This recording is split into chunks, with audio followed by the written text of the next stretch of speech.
Hey, what's up? It's Jim, and today I'm going to talk about the film Central Airport from 1933.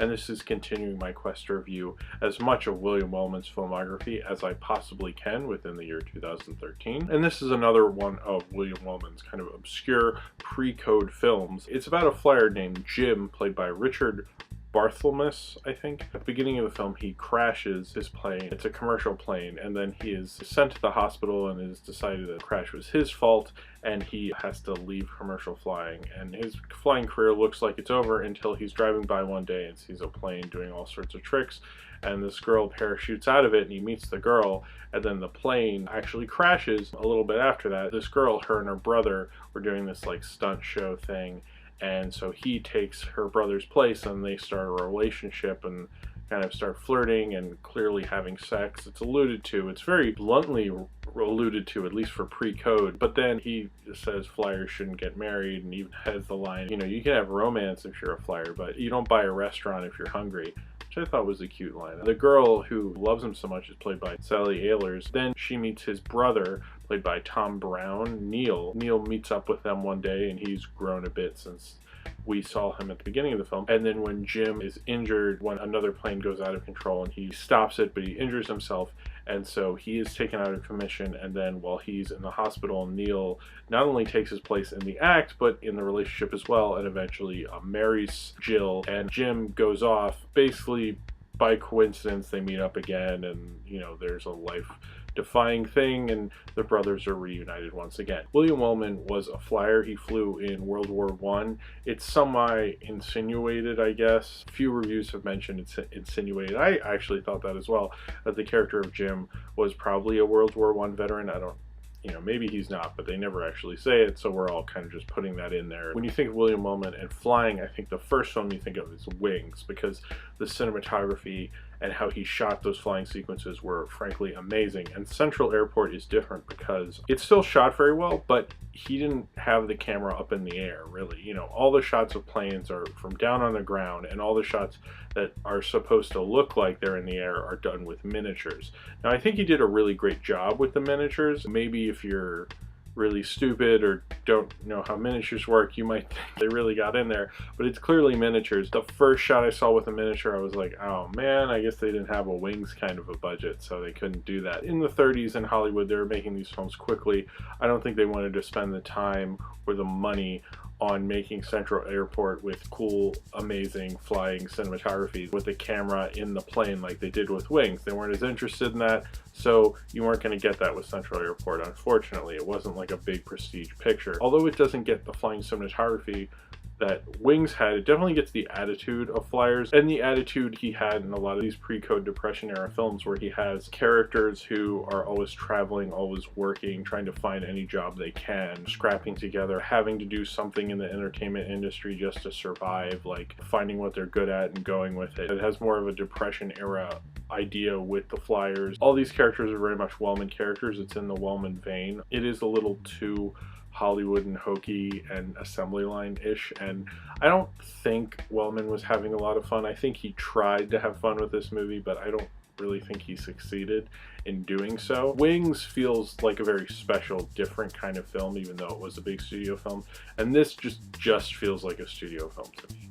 You know, there's nothing that distinguishing about it. I don't know if I'd really have even seen it, or anyone would really see it if it weren't for Wellman being involved. And it has like some interesting trivia, like John Wayne has a small cameo as a pilot who crashes. I think I didn't even see him, and I keep reading he's in it, and I didn't see him. Sally Ehlers' character's brother who crashes, maybe? I don't really know who he is. This is the first appearance of John Wayne in a William Wellman film, and they worked together much later. We'll get to him much later. In the 50s, they worked together quite a bit. In the 30s, they didn't actually. They were good friends, and I'd imagine they would be, considering both of their temperaments. This was, I guess, the first time they worked together. I wonder if that came up when they worked together later, but who knows. Also, there's a brief role from James Murray, who is in the King Vidor film, The Crowd, which is a great movie. This is a pre-code film, and the fact that at the beginning when you have Jill and Jim having sex, it's just like they're kissing and you see the door close and you're like, oh, I know what they're doing, and that's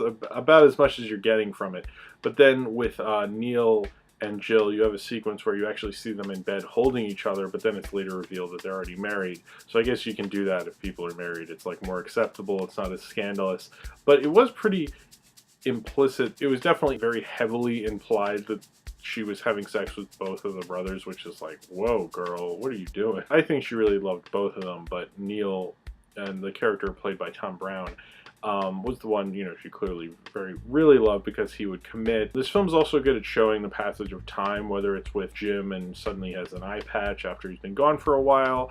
You have Neil has his mustache once he's suddenly older. It's a very quick film. It's only like 75 minutes, I believe. And what it's really good at is moving quickly, getting that information quick. And it's like showing that they went to various different airports. It just shows, the various different signs of those airports or above those airports. And obviously they're miniatures. They're using different fonts. They're using different like airport models at least. And so you can tell the difference, and you can tell the information very quickly, and you don't have to really think about it. Same with the passage of time. They usually just show, to show it's a year, they just show the months go by in a calendar fashion. It's through the view of a cockpit, but just so you don't forget that this film's about flying. It's really smart because this is a quick film. You have to get it done. You have to get the information out there so you can move on quickly. It is simple, but it's smart in its simplicity. The love triangle is quite similar to Wings, and I guess this is like a poor man's Wings, a very poor man's Wings, but it was the Depression, so I guess everybody was poor. Wellman was known for being a flyer, and I think that's probably why they put him on this film. I don't think we would have had as much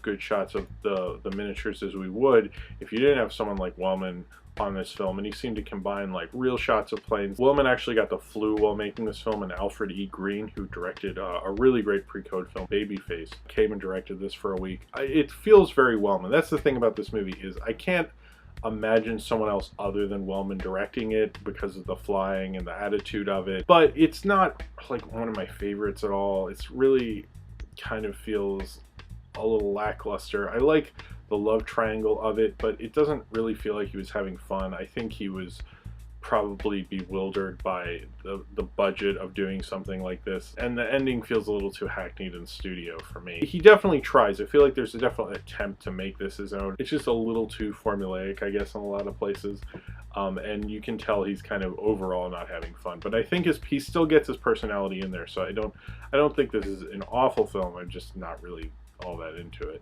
So if you have seen Central Airport and you'd like to talk about it, then comment below in the comments, and subscribe if you would like to. So the next film in my William Wellman series will be Midnight Mary. That will be in 2 weeks. I will have a lot of newer movie reviews coming out the next week, so I don't think there'll be time to come out with Midnight Mary then, but the week after Midnight Mary will come out, and that will be in 2 weeks, probably Tuesday or Wednesday, and I hope to see you then, and thank you for watching.